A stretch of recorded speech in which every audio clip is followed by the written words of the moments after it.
El día 2 de abril, Donald Trump le puso un arancel general del 20% a todos los productos de la Unión Europea, que se sumaba a todos los que ya previamente existían. Unos días más tarde congeló los aranceles del llamado Día de la Liberación, reduciendo el importe al 10%, que ojo, a ver, sigue siendo una cifra gigantesca. Y aún así, algunos aranceles especiales del 25%, por ejemplo a los automóviles o al acero o el aluminio, todavía siguen en vigor. Estos aranceles deberían haber seguido congelados hasta el día 8 de julio, pero cuando parecía que las aguas se estaban calmando gracias a los acuerdos comerciales con Reino Unido y China, saltó la sorpresa.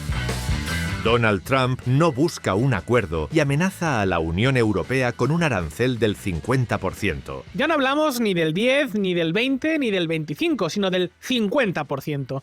Casi 2 veces más que el arancel general del 30% que aplica en este momento a China, a pesar de que la Unión Europea es un aliado muchísimo más cercano. Según Trump, los europeos hemos estado actuando de mala fe en las negociaciones, queriéndonos aprovechar de los Estados Unidos. No sé, supongo que poner un arancel del 20% sin haber negociado antes, luego bajarlo al 10%, luego añadir otros aranceles a importaciones clave europeas y luego multiplicar ese arancel general temporal por 5 es negociar de buena fe. Amigos, esto ha sido una bomba que ha pillado por sorpresa a todo el mundo. Es más, las negociaciones entre Estados Unidos y Europa parecía que no iban mal, al menos para lo que cabría esperar. Para que os hagáis una idea, estas declaraciones pillaron a Scott Bessent, el secretario del Tesoro, negociando con el resto del G7.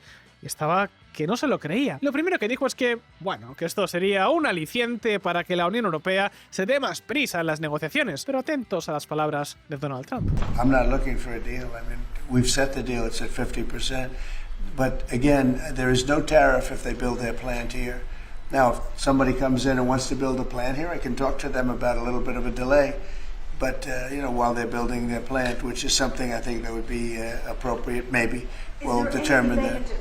Is there anything the EU can do? I don't know. En teoría, este nuevo arancel del 50% iba a hacerse efectivo el día 1 de junio, pero tras una llamada telefónica con Ursula von der Leyen, parece que se van a retrasar hasta el 9 de julio. Aunque claro, con Trump nunca se sabe. Lo que sí sabemos es que, de terminar aplicándose, este arancel afectaría a bienes por un valor de 320.000 millones de dólares, lo que, según Bloomberg, reduciría el PIB americano en un 0,6% y sumaría 30 puntos básicos a la inflación. Pero esto no es lo peor que podría pasarle a los Estados Unidos. Así pues, hoy en Visual Economic os contaremos qué ha ocurrido entre Estados Unidos y Europa, de qué manera podría la Unión Europea responder y cómo esta guerra comercial sin sentido está destrozando las cuentas públicas de los Estados Unidos. Y por cierto, otra cosa que vamos a contar es cómo las bajadas en la bolsa pueden ser oportunidades de inversión y cómo podemos aprovecharlas, pero eso no lo vamos a hacer en este vídeo, sino en el club de la Visual Factory. En el club enviamos un montón de contenido sobre economía e inversión personal totalmente gratis. También enviamos vídeos exclusivos, podcasts con profesionales de diferentes sectores y regalamos otras ventajas como acceso preferente a nuestras formaciones o bonus en muchos productos que conseguimos gracias a nuestra relación con las marcas. Por ejemplo, de cara al Madrid Economic Forum, los miembros del club recibirán un código exclusivo para comprar entradas con un 40% de descuento. Y además vamos a sortear una entrada VIP valorada en 1.450 euros. ¿Cómo puedes apuntarte al club? Pues muy fácil, en el código QR que ves en pantalla o en el enlace de la descripción. Es totalmente gratuito y solamente inscribiéndote en el enlace empezarás a recibir el contenido y entrarás directamente en el sorteo de las entradas VIP. Parece buen plan, ¿no crees? Dicho esto, sigamos con el vídeo. Vamos a comenzar con una pregunta clave. ¿Por qué Donald Trump se la tiene jugada a la Unión Europea? Podemos darle muchas vueltas a este tema, pero hay una respuesta muy sencilla. Estados Unidos tiene déficit comercial, mientras que la Unión Europea exporta al extranjero mucho más de lo que importa. Y aquí estamos viendo la balanza comercial de Estados Unidos y Europa frente al resto de países, pero la situación es exactamente la misma si simplemente miramos el comercio entre estas dos potencias. A Trump no le gustan los desequilibrios comerciales. Si la balanza comercial no está equilibrada, entonces es que el país con superávit se está aprovechando del otro. Esto no tiene ningún sentido. Es como quejarse de que le compras más productos al supermercado de los que el supermercado te compra a ti, pero En fin, es lo que hay. Por supuesto, un libro de economía básica no va a convencer a Donald Trump para que cambie su postura, así que la Unión Europea probó de otra manera, lanzando una oferta para firmar un acuerdo comercial.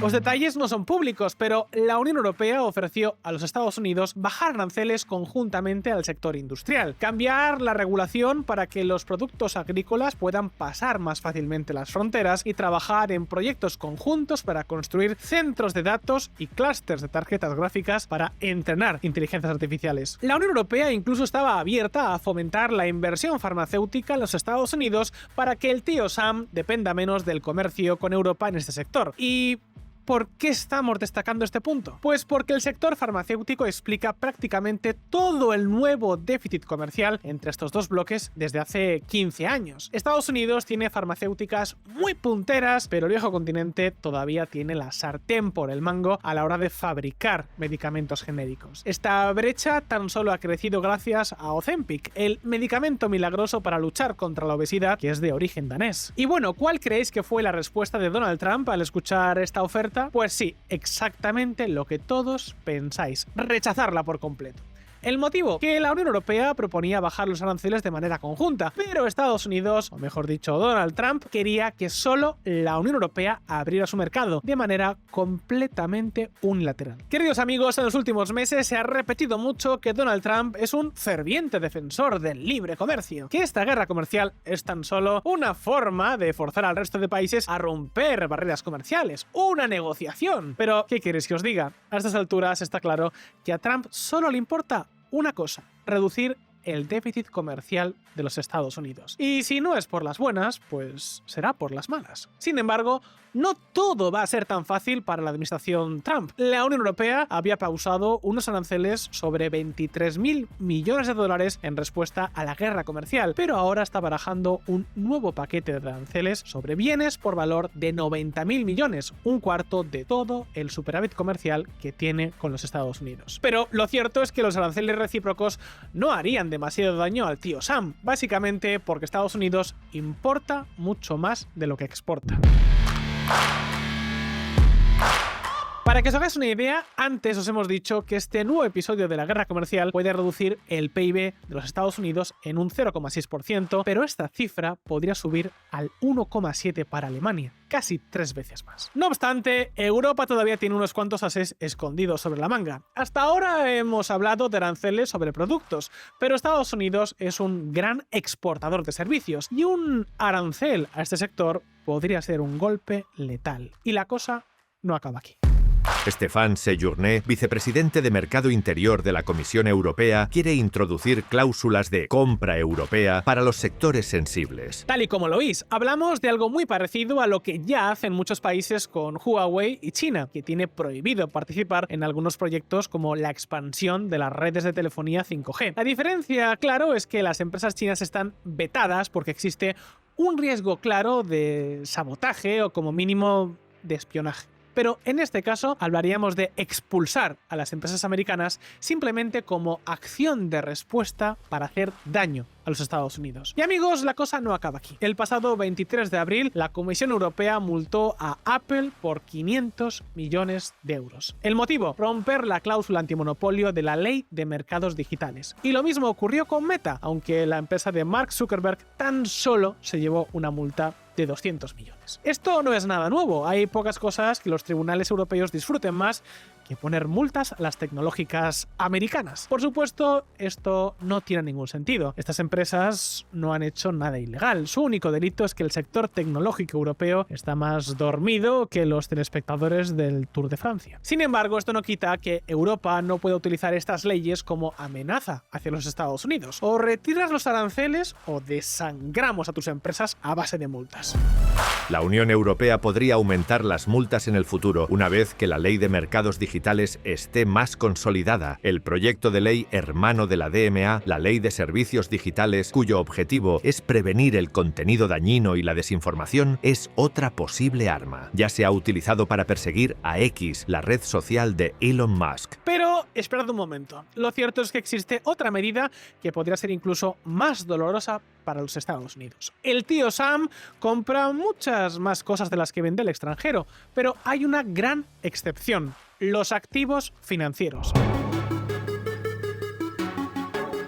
Deuda pública, dólares, acciones de empresas. Estados Unidos es el campeón absoluto en este sector. Es gracias a toda esta demanda extranjera de productos financieros estadounidenses por lo que Washington se puede permitir el lujo de tener un déficit público tan alto de manera estructural sin despeinarse. Como todo el mundo quiere la deuda americana, entonces Estados Unidos puede endeudarse más de una manera muy barata. O al menos esta era la situación antes de que Donald Trump lo pusiera todo patas arriba. En los últimos meses el coste de la deuda se ha disparado. El rendimiento del bono a 30 años, es decir, el dinero que el gobierno tiene que pagar a los tenedores de deuda, ha roto la barrera del 5%, una cifra que no se veía desde hace 16 años, justo entre la gran recesión del 2007 y la crisis financiera europea. Vamos, que a Estados Unidos se le está acabando el chollo de la deuda barata. Es más, la agencia de calificación Moody's, la última línea de defensa del gobierno americano, acaba de sumarse a Fitch y a Standard & Poor's para rebajar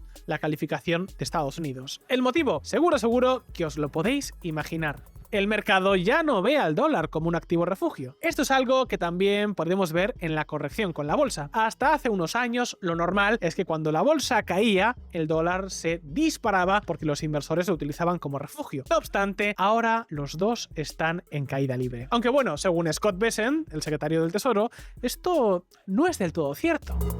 Bessent. Las monedas de otros países se están apreciando, no es que el dólar esté cayendo. En fin, qué casualidad que se hayan puesto de acuerdo todos los países del mundo justo en este momento. Sea como sea, lo cierto es que cuando Trump anunció los aranceles del 50% a Europa, el dólar cayó un 0,9% contra otras monedas. Y este no es el único problema del gobierno americano. Los inversores están cada vez más preocupados por la deuda estadounidense, como se vio durante una reciente subasta de 16.000 millones de dólares en bonos del Tesoro estadounidense a 20 años, que tuvo una demanda decepcionante. Por si esto fuera poco, hay más nubes de tormenta en el horizonte. Pero esta tormenta no viene de Europa, sino de otro gran aliado histórico de los Estados Unidos: Japón.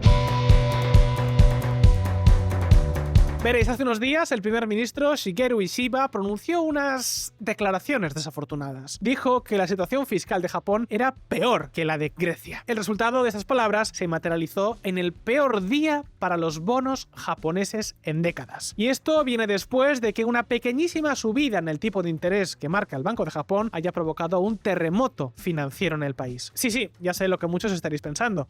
Pero bueno, Alberto, ¿y esto qué tiene que ver con el conflicto entre Europa y Estados Unidos? ¡No te desvíes! Pues a ver, resulta que Japón es el mayor tenedor de deuda pública americana de todo el mundo. Y como su moneda empiece a peligrar, entonces es posible que venda toda la que haga falta para estabilizar sus cuentas públicas. Y claro, si Japón inunda los mercados de deuda americana, entonces Washington tendrá que ofrecer unos intereses altísimos para poder emitir nueva deuda, lo que pondría sus finanzas patas arriba y dejaría al país sin pólvora para disparar en su guerra comercial contra la Unión Europea.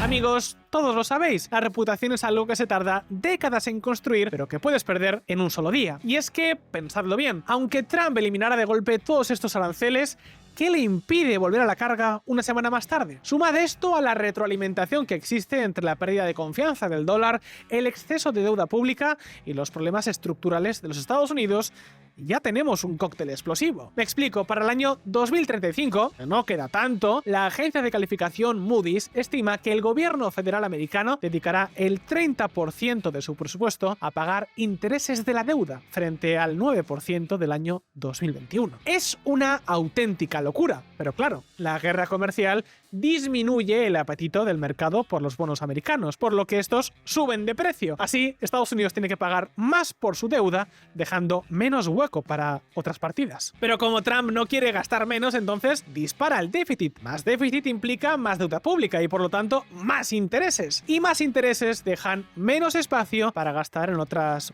políticas. Así que, en fin, un círculo vicioso. Ojo, porque ya estamos viendo indicios de que esto no es solo una teoría. En los últimos días, sin ir más lejos, Trump ha conseguido que el Congreso apruebe la The One Big Beautiful Bill.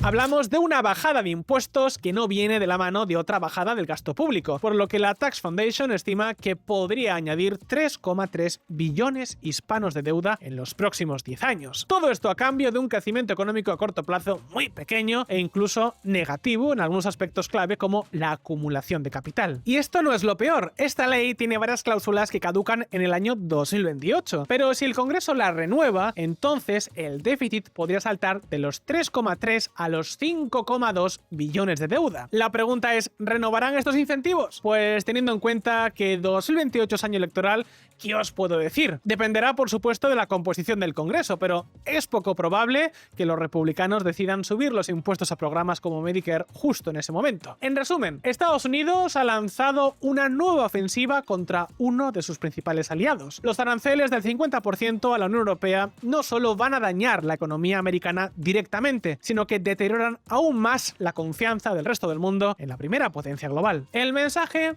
queda muy claro. Nadie está a salvo de Donald Trump. Da igual que seas su aliado o que ya hubieras puesto sobre la mesa un acuerdo. Y amigos, podríamos decir que la principal exportación de los Estados Unidos no son los automóviles ni los servicios digitales, es la confianza. La confianza en una economía estable, capaz de pagar sus deudas y que respeta el orden internacional basado en reglas y no en los caprichos del presidente de turno, sea este quien sea. Esperemos que Estados Unidos vuelva pronto por el buen camino, aunque el daño ya está hecho. Sea como sea, llegados a este punto, el turno ahora es para vosotros. ¿Qué opináis de los nuevos aranceles a la Unión Europea? ¿Creéis que son una estrategia negociadora o que han venido para quedarse? ¿Cuál será el siguiente frente de batalla en esta guerra comercial? Leemos vuestras respuestas abajo en los comentarios. Como siempre, recordad que sacamos vídeos nuevos todas las semanas, así que si aún no lo habéis hecho, suscribíos y dad a la campanita para estar al tanto de todo lo que publiquemos. Nos vemos muy pronto aquí en Visual Economic. ¡Un saludo!